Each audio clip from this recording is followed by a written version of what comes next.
नमस्कार मंडळी, स्वागत आहे तुमचं आपल्या यूट्यूब चॅनलमध्ये. तर आज आहोंनी सुट्टी घेतली आहे आणि सुट्टीच्या दिवशी आज त्यांनी स्वयंपाकाची जबाबदारी स्वतः घेतलेली आहे. असा क्वचितच दिवस भेटतो बरं का, की आहो स्वयंपाक करतात आणि त्यांना फारसं जास्त काही येत नाही आणि जे येतं ते खूप छान करतात ते. तर आज ते आम्हाला त्यांच्या हातची झणझणीत अशी मटण थाळी खाऊ घालणार आहेत. आणि माझ्या मम्मीच्या हातची एक त्यांना जी रेसिपी आवडते ते सुद्धा त्यांनी करणार आहेत. तर व्हिडिओ शेवटपर्यंत नक्की पहा. आणि व्हिडिओ आवडला असेल तर व्हिडिओला लाईक आणि एक सुंदर कमेंट करा आणि हो हाईपसुद्धा द्या, म्हणजे हा व्हिडिओ इतरांपर्यंतसुद्धा पोहोचेल. चला तर मग व्हिडिओला इथूनच सुरुवात करते.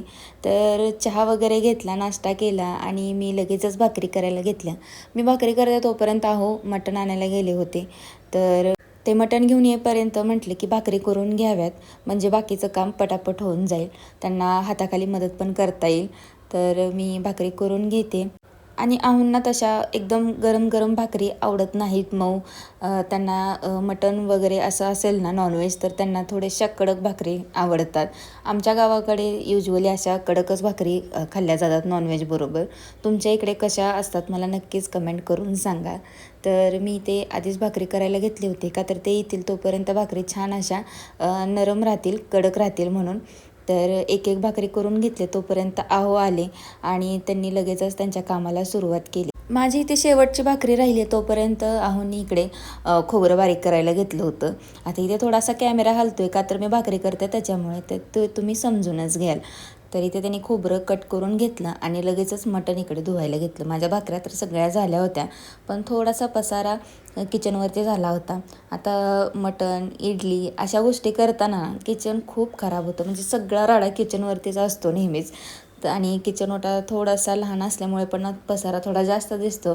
तर असं इथे मटण स्वच्छ आहोंनी 2 ते 3 वेळा छान असं धुवून घेतलं आणि त्याच्यानंतर त्याची चरबी थोडीशी साईडला काढली प्लेटमध्ये. आता साईडला का काढली हे मी तुम्हाला सांगेनच. तर इथे आता मटणची उकड काढून घेतात पहिल्यांदा. तेलामध्ये छान असं मटण टाकलं आणि त्याच्यानंतर हळद, मीठ टाकलं आणि छान असं मटण परतून घेतलं. आता रेसिपी जरी ते करत असतील तरी पण थोडं थोडं ते मला विचारतच होते, का तर अधूनमधून त्या ज्या गोष्टी विसरत आहेत ना ते मला विचारत होते आणि मी त्यांना सांगत होते, तसं ते करत होते.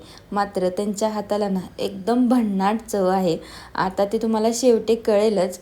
मटण छान असं तेलामध्ये हळद मीठ टाकून मस्त असं 1-2 मिनटं त्यांनी परतून घेतलं. त्याच्यानंतर कुकरवर झाकण असाच ठेवून दिला, का तर मटणाला अंगचं पाणी सुटेल. तोपर्यंत त्यांनी मस्त असे 3 कांदे कट करून घेतले मसाल्यासाठी. खोबरं त्यांनी कट करून घेतलं आणि पहिल्यांदा मिक्सरमधून बारीक करून घेतलं, का तर वाटणाबरोबर ना मिक्सरमध्ये खोबरं सगळं बारीक होत नाही, तसेच त्याचे तुकडे राहतात. त्याच्यामुळे पहिल्यांदा त्यांनी खोबरं बारीक करून घेतलं आणि मग कांदा कट करायला घेतला. कांदा कट करून झाल्यानंतर मस्त असं त्यांनी 1 इंच आलं कट करून घेतलं. आता लसूण तर मी परवा दिवशी सोलून ठेवलेच होते, तुम्ही व्हिडिओमध्ये बघितलंच असाल. तर मी लसूण काढून त्यांना दिले आणि त्याच्यानंतर कुकरमध्ये छान असं मटणाला पाणी सुटलं होतं. तर त्यांनी गरम पाणी त्याच्यामध्ये ओतलं. छान असं 1 तांब्या पाणी त्यांनी कुकरमध्ये ओतलं आणि नंतर त्याच्या कुकरला झाकण लावून दिला.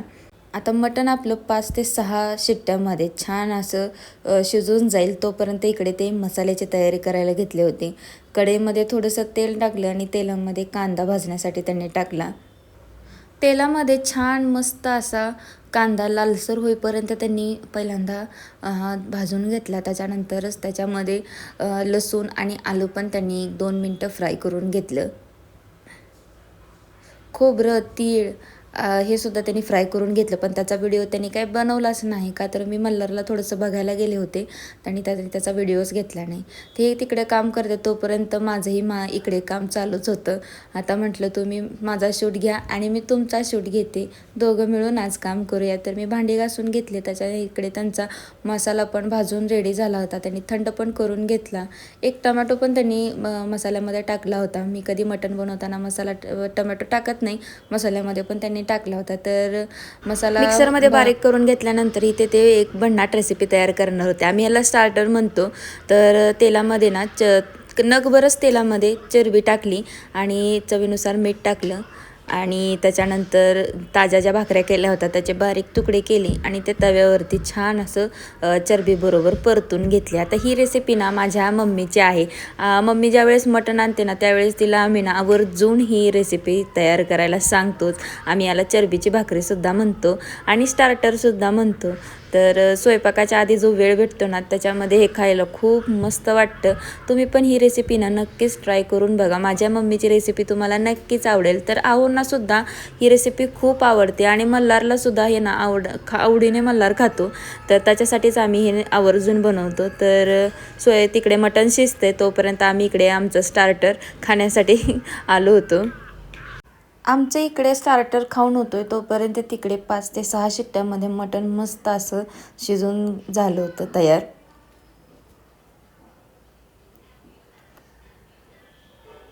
मस्त अशी मल्हारला सुद्धा अळणी पाणी साईडला काढून ठेवलं आणि आम्हाला सुद्धा एक एक वाटी अळणी काढलं. त्याच्यानंतर आहोंनी कढईमध्ये सुकं करायला घेतलं होतं. आता ही तीच कढई आहे ज्या कढईमध्ये आम्ही मसाला भाजला होता. तर त्याच कढईमध्ये आता सुक्कं करतोय. तर तेल टाकलं आहोंनी. त्याच्यानंतर तयार केलेलं वाटण टाकून घेतलं. छान असं तेलामध्ये 1-2 ते 3 मिनटं परतून घेतलं जोपर्यंत त्या मसाल्याला सुद्धा तेल सुटत नाही तोपर्यंत. त्याच्यानंतर विकतचा जो मसाला भेटतो मटण मसाला तो टाकून घेतला आणि तो पण छान असा तेलामध्ये फ्राय करून घेतला. त्याच्यानंतर आपलं घरगुती जे मसाला असतो आपला तिखट ते टाकून घेतलं आणि ते सुद्धा मस्त असं तेलामध्ये भाजून घेतलं.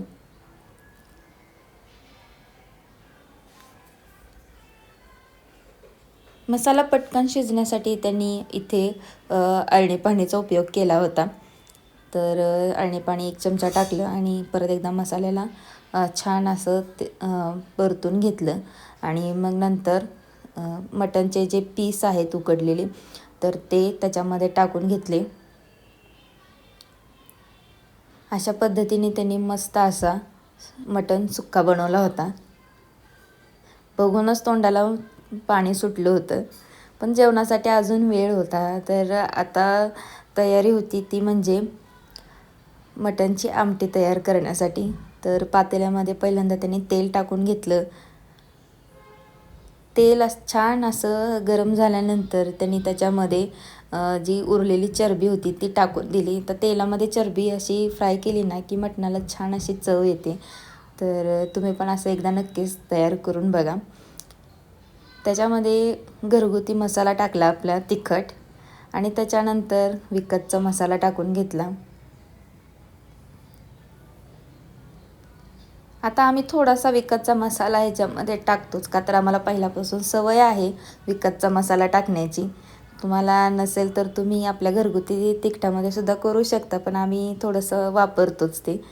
त्याच्यानंतर त्याच्यामध्ये आपल्या तयार केलेलं वाटण आहे ते टाकून घेतलं आणि छान असं तेल सुटेपर्यंत त्याला पण फ्राय करून घेतलं मसाल्याला आणि त्याच्यानंतर कुकरमधलं सगळं अळणी पाणी आणि मटण त्याच्यामध्ये ॲड केलं आणि छान अशी उकळी काढून घेतली त्याची. एक 5 मिनटानंतर मटणाच्या आमटीला छान अशी उकळी आली. बघा किती सुंदर दिसते. कट वेगळीकडे झाले आणि आमटी वेगळीकडे झाली.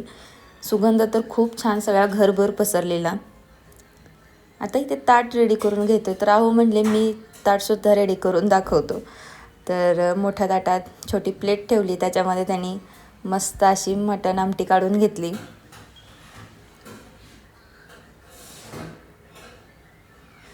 त्याच्यानंतर साईडला सुक्कंसुद्धा त्यांनी काढून घेतलं आणि एका वाटीमध्ये मस्त असे अळणीसुद्धा काढून घेतलं. कांदा लिंबू आणि भाकरीसुद्धा प्लेटमध्ये ठेवली. तर अशा पद्धतीने प्लेटसुद्धा रेडी झाली. बघा किती सुंदर दिसते. असं आहोंच्या हातचं खायला ना क्वचितच भेटतं आणि मला ते खूप आवडतं. ताटातच एवढं सुंदर दिसत होतं आणि कधी एकदा खावंसं झालं होतं. तर ते म्हटले की तूच सांग कसं झालं आहे ते. तर मी टेस्ट करून सांगितले तर खरंच खूप सुंदर झालं होतं सगळा स्वयंपाक आजचा. भाकरी आणि भात तर मीच केला होता पण बाकीचा आजचा सगळा स्वयंपाक तर त्यांनीच केला होता. चला तर मग या व्हिडिओमध्ये एवढंच. व्हिडिओ कसा वाटला नक्कीच कमेंट करून सांगा. आवडल्यास लाईक शेअर करा आणि जे कोणी चॅनलवरती नवीन असेल त्यांनी सबस्क्राईब नक्कीच करा आणि हो हाईपसुद्धा द्या, जेणेकरून हा व्हिडिओ इतरांपर्यंत पोहोचेल. चला तर मग भेटू नेक्स्ट व्हिडिओमध्ये. तोपर्यंत बाय बाय.